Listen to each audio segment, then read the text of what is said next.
we will respond.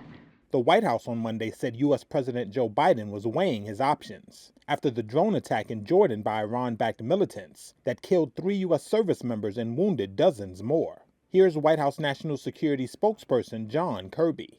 We do not seek another war. We do not seek to escalate.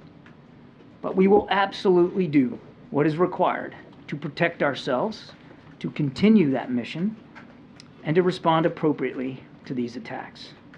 Earlier in the day, U.S. Defense Secretary Lloyd Austin spoke on the issue as well. The President and I will not tolerate attack on U.S. forces, and we will take all necessary actions to defend the U.S. and our troops.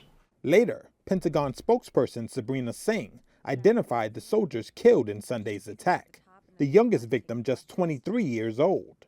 The names of those soldiers who lost their lives were Sergeant William Rivers, Specialist Kennedy Sanders, and Specialist Breonna Moffett. Right now, we assess that there are more than 40 that have been injured. We do expect that number to continue to fluctuate as our service members, as you know, with TBI, report symptoms later on, so that number could continue to grow. The attack put new political pressure on Biden to deal a blow directly against Iran, a step he has been reluctant to take out of fear of igniting a broader war. Sunday's strike marks the first deadly attack against U.S. troops since the Israel-Hamas war erupted in October. The United States is trying to determine how the suicide drone managed to evade the base's defenses. What I can definitely say is that the strikes that took place on U.S. service members represent a fundamental change in the rules of engagement. Allison McManus, the managing director of the Department of National Security at the Center of American Progress, says she anticipates a response to the drone attack quite soon. Iran has taken advantage, frankly, of the current moment of conflict to do what Iran has been doing for many, many years, which is to disrupt, to target the U.S. and partners in a variety of ways, mostly through the efforts of its proxy militias. So again, what Iran is doing is testing where that line is, how much it can get away with in targeting U.S. interests, whether those are military interests or economic interests, and really testing the U.S. in terms of its response.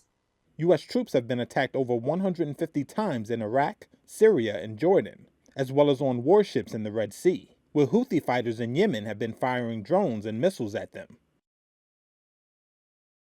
3 U.S. service members were killed and dozens more wounded after a drone attack on U.S. forces stationed in Jordan. A person familiar with the matter identified the base as Tower 22 in northeastern Jordan, an outpost near the Syrian border, shown in this still taken before the attack. U.S. Central Command said at least 34 were injured, with that number expected to change as more seek care. It's the first deadly strike against U.S. forces since the Israel-Hamas war erupted in October and sent shockwaves throughout the Middle East. Jordan, which holds extensive exercises with U.S. troops throughout the year, condemned the attack in a statement. At a campaign stop in South Carolina on Sunday, U.S. President Joe Biden asked for a moment of silence for the fallen soldiers and vowed to respond. And we shall respond. In a statement, the White House blamed Iran-backed groups for the attack. The Islamic Resistance in Iraq, an umbrella organization of hardline Iran-backed militant groups, claimed attacks on 3 bases, including one on the Jordan-Syria border.